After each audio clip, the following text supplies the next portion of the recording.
Folks, to the last few minutes of the Brian Beatty Real Estate Show here on the Big Talker, 1250 WTMA and WTMA.com. There are a lot of people out there in the real estate community, some of these Facebook pages that are full of, tens of thousands of real estate agents that are buying cash flowing real estate right now, rentals. Does that seem counterintuitive if the real estate market is softening? I mean, what do they know? What do I know that you don't? I want to share some knowledge with you guys here. And given the volatility of the stock market, I mean, are you considering parking your cash in some real estate? Not only am I an investor that owns cash flowing real estate and flips properties, and I've got a private money lending company, so if I'm not the actual investor, then I'm the financier. But we've done over $100 million in real estate transactions with investors, whether they were interested in flipping or buying and holding. And by the way, that's why we have a residential property management company, something my family's done for the past 50 plus years all along the East Coast, because we understand the value in the partnership between an investor, an agent, and a property manager. So if you'd like more information on our property management company, our property management company was built for investors by investors. Our cost structure, it really revolves around maximizing your cash flow. We are not a nickel and dime property management company. So Beatty MGMT is our website, BeattyMGMT.com. So should you be looking into real estate acquisitions right now, or should you wait for prices to start falling? That's the question that we're getting from a lot of folks. And we get a lot of calls from folks that want to invest in real estate. And obviously you've got some that are seasoned investors that speak the language, know what they're looking for, have their investment criteria set. They have real experience. And then of course you have people that want to be real estate investors. They're sitting on some extra money and they want to diversify. They want to get out of the stock market. They want to get into real estate. And so we have our own process, of course, for identifying, analyzing, and presenting investment opportunities. And when I say that, what I mean is that when most investors talk to a real estate agent and say, hey, I want to start investing in real estate, most agents do what they do for most buyers. They set them up on a search. So in this instance, I can see an agent setting up a search for an investor based on their locations and their price range, and they're basically just looking for homes that you can put some equity into, right? That are not in good condition, that are outdated, that need repairs. And they're just sending them properties. The investor still has to do all their own analysis. When we do, what we do is we go out and we look at the properties. We determine how much we can get in rent. If we were to do renovations, what does that do to the increase in monthly rental income? We look at all of your expenses, and we produce a report that says, here's a cash flow summary for this specific property. We're not just sending you a home and expecting you to do all the legwork. That's what we do. So should you be buying investment property right now? Well, first of all, if you don't own investment property right now, it might be a little harder to buy during a market downturn. And the reason I say that is because lenders typically tighten their criteria for lending during tougher economic times. If you can demonstrate that you are able to effectively manage real estate and make payments, and you've got a history of cash flowing real estate with great ROIs, the greater the potential for opportunity, either through a lender or through private money. You should be able to raise capital if you can prove that, hey, when people give me money or when I use my own money, it creates more money, right? But what if prices start to go down? I mean, that's a realistic question.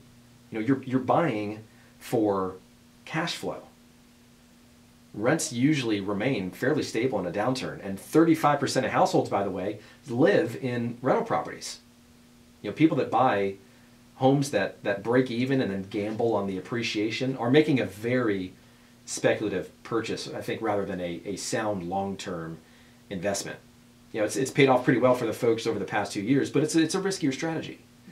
And just because we're in a property boom doesn't mean that every area of the market is affected. Some have bottomed out while others are unrealistically overvalued. So finding areas where prices have bottomed out and are now heading back up, due to factors like new employers moving to the area, or maybe the government, or there's some reinvestment into that specific area. Those are critical factors. But when you find an area, you need to get to the point where you start absorbing information, try to find out everything you can about it, especially properties with the potential for really good cash flow. So during a recession, some areas are going to be hit harder than others. We saw some areas of Charleston that just dropped down 40, 50%. But it's our job to use these fundamentals and find undervalued areas in a market, and then find properties that are going to consistently rent and produce cash flow. So, how do we get started with this?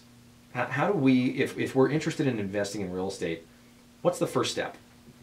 So I would say first and foremost, let us show you some real world examples of properties that we've analyzed locally recently, so you can see how we identify, analyze, interpret, and present them to our investor clients.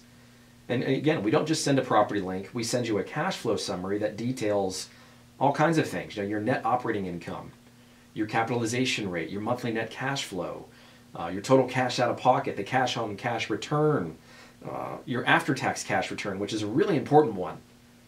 If you're not calculating your after-tax cash return when you're comparing real estate to something like stocks, you're not comparing apples to apples.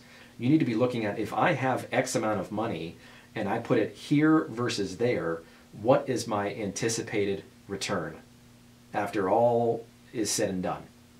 The real return on investment. Most people don't know how to calculate that, if I'm being quite honest.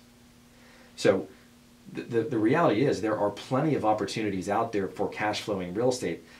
Again, 35% of the nation are renters right now. Think about all the people that sold to institutional investors, which, by the way, have in droves kind of pulled out of Charleston. They're still in major metropolitan areas, but the hedge funds that were out there purchasing property, making cash offers, full price, we were working with them. I mean, it was it was really nice for our sellers to say, hey, if you want to just kind of skip to the front of the line, this house falls within the parameters of our hedge fund, and then make you a cash offer. No repairs, close when you want to close. I mean, it was kind of the dream for a seller. A lot of those folks have pulled out of the market. Some are still here, but now, if they're going to make you an offer, it's going to be for quite a bit less. No one's out there paying full price as an investor for real estate unless the cash flow is through the roof, which is, again, why we need to remove the emotion from the decision, from the analysis, and just look at the numbers in comparison to what that same amount of money you invest could do in other investment vehicles. So I still think that there are plenty of opportunities out there. All those folks that I think sold to those institutional investors and took the easy way out might not be able to buy right now, given the increase in interest rates. So they've, the institutional investors were basically banking on a large portion of the nation becoming renters, and it's proving to be the case. I mean, rents in Charleston are through the roof.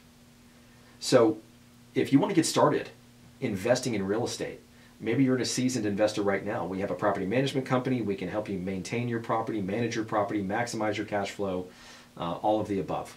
So if you'd like to see an example of what our cash flow summary looks like, if you have a property in mind you'd like for us to analyze for you, or your own property yourself, there are a lot of people out there that have had renters for years, and they like the fact that they're reliable tenants, but you're probably not maximizing the return on your investment.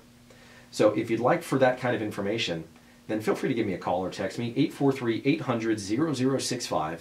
That's 843-800-0065. For information on our property management company, go to beattymgmt.com. That's beattymgmt.com. Thanks so much. You guys enjoy your weekend, and thanks for listening to the Brian Beatty Real Estate Show on the Big Talker 1250 WTMA.